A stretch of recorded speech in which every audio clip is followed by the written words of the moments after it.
আমরা চলে গিয়েছিলাম স্টার মলে সিতারা জামিন পার দেখতে। তো স্টার মলের আইনক্সে আমরা চলে গিয়েছিলাম, আমি, আমার বোন, আমার মেয়ে, ভাইয়ের বউ, চারজন মিলে মুভিটি দেখতে গেলাম। তো অন্য সব মুভিগুলোর থেকে এই মুভিটি একটু অন্যরকম ছিল। এখানে সিতারা জামিন পার এই মুভিটি একটু অন্য ধরনের মুভি।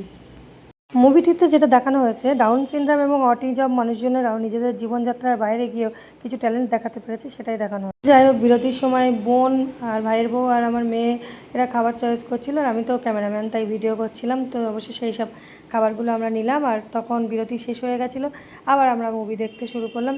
সত্যি মুভিটা আমার এতটাই ভালো লাগলো।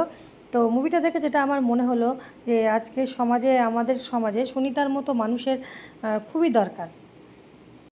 একটা মানুষ কিন্তু কখনোই কোনো দিন সব দিক থেকে পারফেক্ট হতে পারে না, যেটা আমার মনে হয়। তার মধ্যে কিছু না কিছু কমতি তো অবশ্যই থাকে, আর প্রত্যেকটা মানুষের ঠিক তেমনই একটা বিপরীত দিক থাকে, একটা নিজস্ব ট্যালেন্টও থাকে।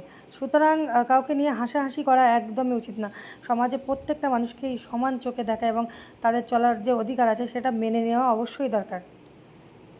তো মুভিটা দেখার পর আমরা স্টার মলের মধ্যে একটু ঘোরাঘুরি করলাম, তারপর কিছু শপিং টপিং করা হলো, নিচে স্পেন্সার ছিল ওখান থেকে। তারপর আমরা বাড়ি চলে এলাম। আজকের ব্লগ এই পর্যন্তই। তো ভালো লাগলে কমেন্ট করো, টাটা।